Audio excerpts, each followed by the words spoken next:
My name is ISadu, and I'm ISadu of a different book list. And I want to talk about my sense of belonging and a feeling of belonging in this country. And it's important to say that I feel I belong here. Because when you do that, you have a sense of hope and a sense of positiveness. If you don't feel like you belong to something, that's a lot of alienation. But my sense of belonging is the first day that I visited the National Library of Canada. And there I was a young author, and the library had invited me to be a storyteller. And I walked into the great halls of I've got to say it again, the National Library of Canada. I mean, I'm giving it a little French accent there, right? And I walk through the doors and I take in all of there is that is Canadiana, if you will. And this wonderful woman greeted me and she said, good afternoon, Miss Ita. See, she said, ISadu. And welcome to the National Library of Canada. And she beamed and I grew a little bit taller, huh?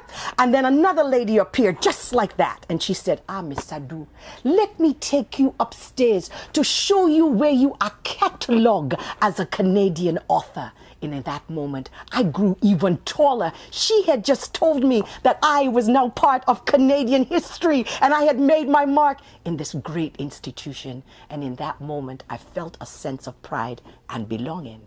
And then I'm going to fast forward some years later and I'm giving birth. And you've got to picture this giving birth with me. I'm working hard on this birth. This is like 12 hours of some serious, intense pressure. This was the greatest exam that I've ever been. And the thing about this exam that I was in, there wasn't any job description or preparation for this exam. 9 women in the room, all working with me, and I'm trying to get this baby out. And the clock is ticking away. We're almost at midnight. And I've been working on this baby all day, Canada Day. And my doctor, I took him away from his family. He had taken his family out for a picnic and a barbecue.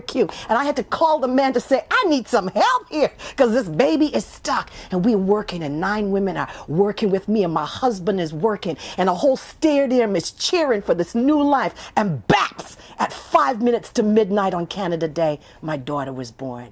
And from that moment on, I had bragging rights. And every time people would say to me, how is your daughter doing? I would always start with the story. You know, my daughter was born on Canada Day, eh? And they would be like, oh my God, no. See? And in that moment, I felt a great sense of belonging. That here I had given a gift to the world and the world had given me a gift, but it took place on Canada Day.